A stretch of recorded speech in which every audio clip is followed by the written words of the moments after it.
اللہ کے رسول حضرت محمد مصطفیٰ صلی اللہ علیہ وآلہ وسلم بار بار امام حسین کو بلند کر کے دنیا کو یہ بتاتے تھے کہ یہ حسین مجھ سے ہے اور میں اس حسین سے۔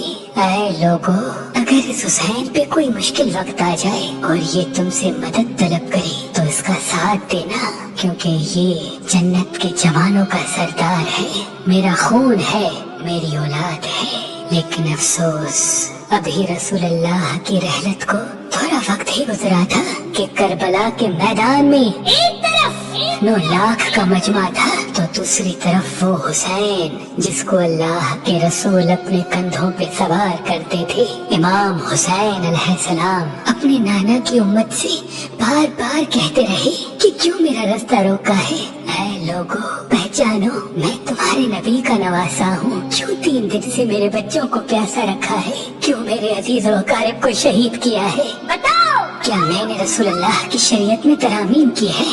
کسی انسان کا حق کھایا ہے؟ کسی انسان پہ ظلم کیا ہے؟ اتنے میں فوج یزید ایک آواز میں کہنے لگی، اے حسین، ہم سب تجھے تیرے بابا علی کے بغض میں قتل کر رہے ہیں تاکہ یزید ہماری جھولیاں دولت سے بھر دے۔ امام حسین نے فرمایا، اے لوگو، آج جس اسلام کا علم تمہارے ہاتھوں میں بلند ہے، یہ علم میرے بابا علی نے بلند کیا، مت بھولنا۔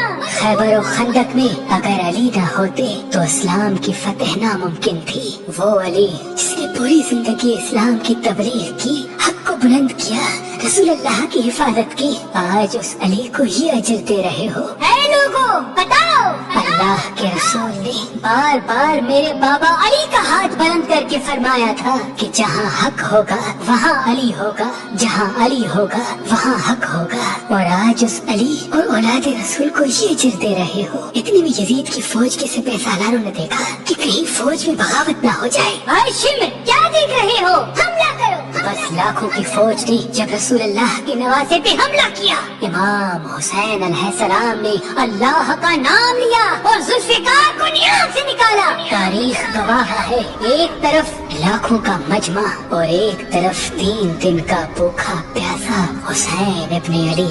زمین پہ اس طرح کی جنگ پہلے کبھی نہیں دیکھی تھی کہ ایک تنہا انسان لاکھوں کے مجمع کو اس طرح سے فنار کر رہا ہے کہ فوجی اشقیاء واپس پلٹ کے بھاگنے لگی۔ امام حسین فوجی یزید سے مخاطب ہو کے فرماتے ہیں، آؤ، 3 دن کے بھوکے کی جنگ دیکھو، 3 دن کے پیاسے کی جنگ دیکھو، رسول کے اس نواسے کی جنگ دیکھو، اس کی جنگ دیکھو جس کا جوان بھائی مارا گیا، جس کے جوان بیٹے کو نظروں کے سامنے قتل کیا گیا، جس نے اپنے ہی ہاتھوں سے اپنے بچے کی قبر بنائی۔ امام حسین شیر کی طرح فوجی یزید سے لڑ رہے ہیں۔ اتنے میں آواز غائب آتی ہے، حسین، تیرا اللہ تجھ سے راضی ہوا۔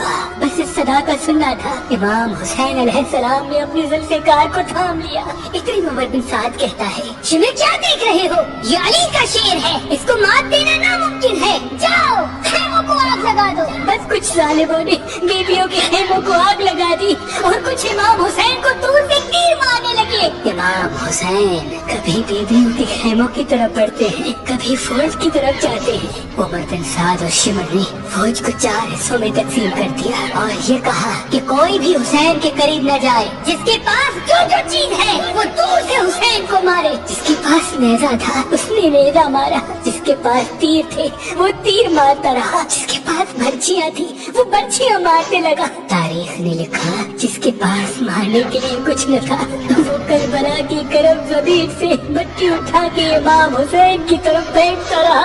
امام حسین کے جسم مبارک پہ ہزاروں زخم لگتے رہے۔ آپ کے جسم مبارک پر اتنی تیر تھے کہ آپ کا جسم مبارک نظر تک نہیں آ رہا تھا۔